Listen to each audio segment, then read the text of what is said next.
पवईमध्ये पोलिसांवर दगडफेक करण्यात आलेली आहे। पवईमधील जयभीम नगर झोपडपट्टीवर बीएमसी कडून तोडक कारवाई करण्यात आली आहे आणि या कारवाईच्या विरोधात संतप्त जमावाने पोलिसांवर दगडफेक केली। यामध्ये 7 पोलीस कर्मचारी जखमी झालेत आणि दगडफेकीत 2 जेसीबी, 1 एम्ब्युलन्स, पोलिसांची गाडी फोडण्यात आलेली आहे। राज्य राखीव पोलीस दल, दंगल नियंत्रण पथक, मुंबई पोलिसांचा मोठा बंदोबस्त तैनात करण्यात आलेला आहे। जयभीमनगरमध्ये काही वर्षांपूर्वी आग लागली होती, त्यामुळे अनेक जण बेघर झाले होते।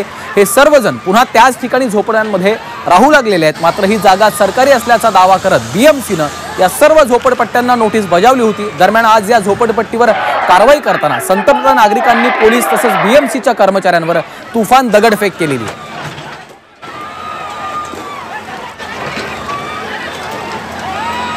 मनोज कुलकर्णी आमचे प्रतिनिधी घटनास्थळावरून आपल्यासोबत थेट जोडले गेलेले आहेत। मनोज, आपण पाहतोय या झोपडपट्टीवर कारवाई करताना आता संतप्त नागरिकांनी पोलिसांसह बीएमसीच्या कर्मचाऱ्यांवर तुफान दगडफेक केल्याची माहिती आहे। नेमकं काय घडलेलं आहे आणि काय अपडेट्स आहेत?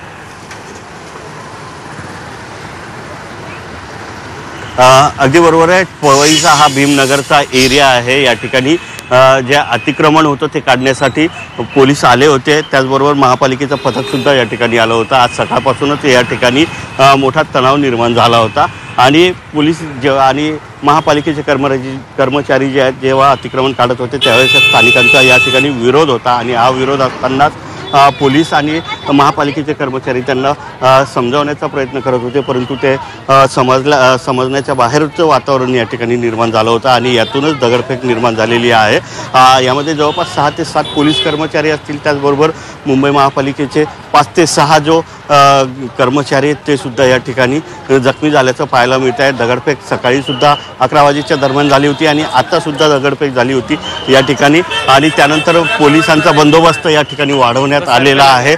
या ठिकाणी बघू शकतो ही महिला आहे, हिला सुद्धा डोक्याला दगड लागल्याचं पाहायला मिळते आहे। एकंदरीतच आता पोलिसांनी ही परिस्थिती नियंत्रणात आणण्यासाठी या ठिकाणी SRP पोलीस असतील, दंगल नियंत्रण पथक असेल, हे सगळे या ठिकाणी आलेले आहेत, परिस्थितीवर नियंत्रण मिळवण्याचा प्रयत्न करत आहेत। तर या स्थानिकांचं म्हणणं होतं की पोलिसांनी किंवा महापालिकेने जी नोटीस पिरियड दिलेला आहे तो अतिशय कमी आहे, पावसाळा जवळ आलेला आहे, यामुळे ज्यांना घर आहे ते घर तिथेच राहू द्यावं, मुलांच्या शाळा आहेत, किमान 1 महिन्याचा कालावधी द्यायला पाहिजे होता, अशा प्रकारचं या ठिकाणी स्थानिकांचं म्हणणं होतं।